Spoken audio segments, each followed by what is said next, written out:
उत्पत्ति 8 जल प्रलय का अंत।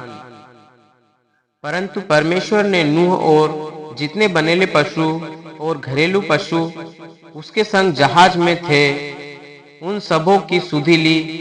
और परमेश्वर ने पृथ्वी पर पवन बहाई और जल घटने लगा और गहरे समुद्र के सोते और आकाश के झरोके बंद हो गए और उससे जो वर्षा होती थी वह भी रुक गई।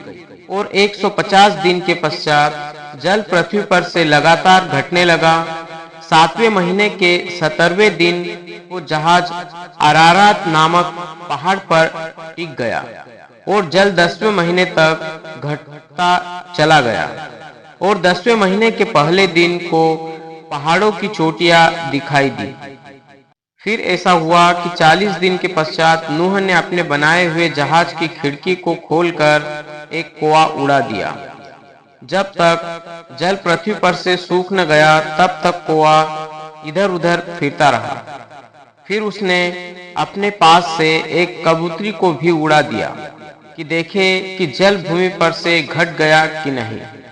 उस कबूतरी को अपने पैर टेकने के लिए कोई आधार न मिला तो वह उसके पास जहाज में लौट आई, क्योंकि सारी पृथ्वी के ऊपर जल ही जल छाया था।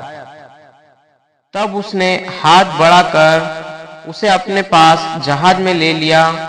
तब और 7 दिन तक ठहर कर उसने उसी कबूतरी को जहाज में से फिर उड़ा दिया। और कबूतरी सांझ के समय उसके पास आ गई तो क्या देखा कि उसकी चोंच में जैतून का एक नया पत्ता है। इससे नूह ने जान लिया कि जल पृथ्वी पर घट गया है। फिर उसने 7 दिन और ठहर कर उसी कबूतरी को उड़ा दिया और वो उसके पास फिर कभी लौट कर नहीं आई।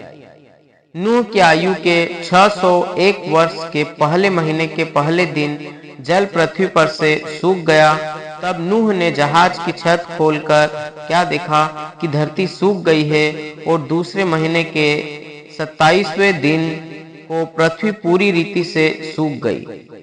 तब परमेश्वर ने नूह से कहा, तू अपने पुत्रों, पत्नी और बहुओं समेत जहाज में से निकल आ।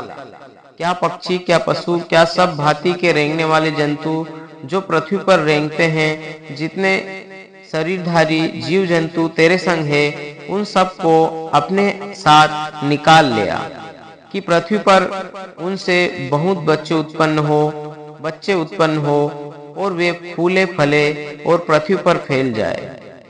तब नूह और उसके पुत्र और पत्नी और बहुएं निकल आए और सब चौपाए रेंगने वाले जंतु और पक्षी और जितने जीव जंतु पृथ्वी पर चलते फिरते हैं, सब जाति जाति करके जहाज में से निकल आए।